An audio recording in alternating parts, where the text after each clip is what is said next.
बिस्मिल्लाहिर्रहमानिर्रहीम। अस्सलाम वालेकुम। एक नई वीडियो के साथ आपकी खिदमत में हाजिर। जब कभी ज़ुकाम हो तो कैसा अजीब महसूस होता है। इंसान ना सेहतमंद होता है और ना बीमारों में गर्दाना जाता है। लेकिन कभी मैंने और आपने सोचा है ये कितनी बड़ी नेमत है।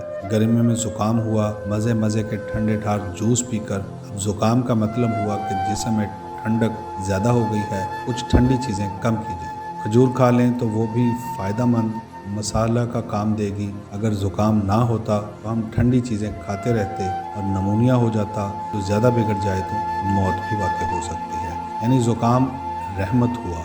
इंसान ने कुछ तकलीफ़ तो उठाई लेकिन बड़ी तकलीफ़ से बचा लिया गया। सुभान अल्लाह। इसी तरह गर्मियों में पसीना आता है, इंसान तंग पड़ जाता है कि एक तो पसीने की उलझन अलग और साथ बदबू अलग, लेकिन ये भी रहमत है। कैसे? जिस्म का दर्जा हरारत बढ़ने लगा तो हमारे इख्तियार के बगैर पसीना बहने लगा, जिसने जिस्म को ठंडा करना शुरू कर दिया। दूसरा, जिस्म के लिए अलार्म बज गया कि जिस्म की बर्दाश्त से गर्मी ज़्यादा है, कुछ तदारुक किया जाए। अगर पसीना ना होता तो जिस्म गर्म हो जाता और फिर इसका अंजाम भी मौत है। अल्लाह ताला ने हमारी मर्जी और हमारे कसब के बगैर कैसी कैसी नेमतें अता की जिनका हमें इदराक भी नहीं। इसी तरह ये बीमारियां, ये तकालीफ, ये दुख, ये दर्द, ये गम, ये आजमाइशें सब अलामात हैं कि अल्लाह की तरफ रजू कर लो, अल्लाह की तरफ मुंह मोड़ लो, अल्लाह के हो जाओ, अल्लाह को राज़ी कर लो, अल्लाह से दोस्ती कर लो, अल्लाह के मुकर्रब बन जाओ। अगर ये अलामतें ना आएँ तो इंसान अपनी दुनियावी डगर पर चलता रहे और ऐसी अलामत ना आने को ढील कहा जाता है और इसके बाद फिर अचानक मौत आ घेरती है। अल्लाह महफूज फरमाए।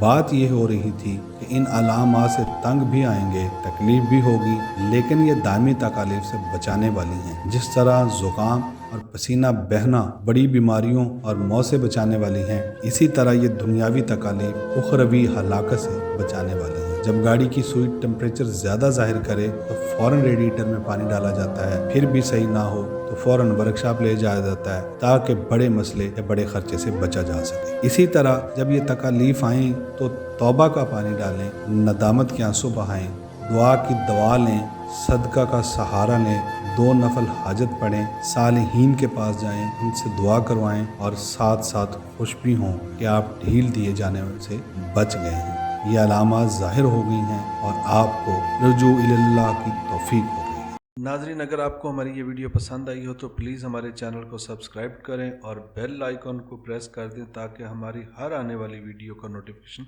आप तक पहुँचे।